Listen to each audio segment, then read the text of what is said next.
Hi and welcome back. Today we're going to be taking a look at Halo, the original one. That's been beefed up with HD graphics for the Xbox 360.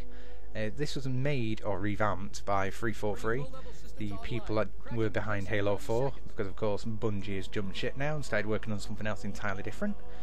Now, this game I think is going to be aimed at more people that have played the original one. It's absolutely brilliant if you have played the original one, because as you'll see, the graphics, the HD graphics are good. Not quite up to the standards of new modern games, but there's a reason for that. Basically, two versions of the game are running at the same time. At any moment in the game, you can press select and it'll swap from HD graphics to the original graphics from the original game. And you can do this throughout the entire game. You don't seem to be able to do it during cutscenes, but for the rest of the game it seems to work perfectly fine. And it's such a really good touch being able to just swap between HD and non-HD. And weirdly, it doesn't look as bad as you would think. I've found myself playing large chunks of the game in the original graphics and found it still quite as fun. I mean, weirdly, what you will find if you play this and you've been playing the later Halos, it actually seems quite easy. I think that's pretty much because you hit everything you shoot at. Like the target reticle in the middle doesn't really seem to move all that much. It just makes it so much easier to just run across and just bomb everything in sight.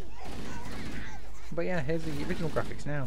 It's by no means unplayable. I would quite happily have played that as an Xbox Live downloadable title.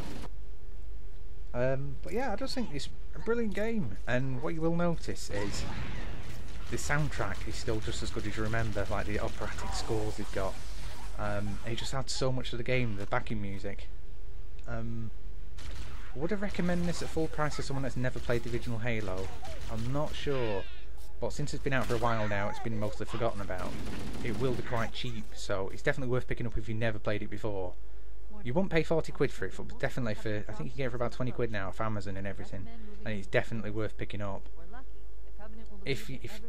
Even if you've played the original, I just want the weird feelings of nostalgia again by just going back, play the entire game back through in the original graphics.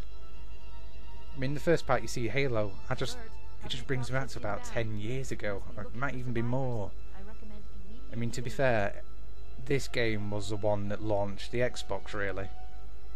There might have been a lot more games at launch, but on the whole, the reason most people bought the Xbox were to play Halo. Unless you're just quite well off and just bought everything in sight. But me personally, the reason I've got an Xbox, get Halo, hammer the hell out of it, play it online. Online's still as good as it always was. And yeah, the car handling's still as frustrating, as awkward as it always was. And it still is. As you'll see here. What are you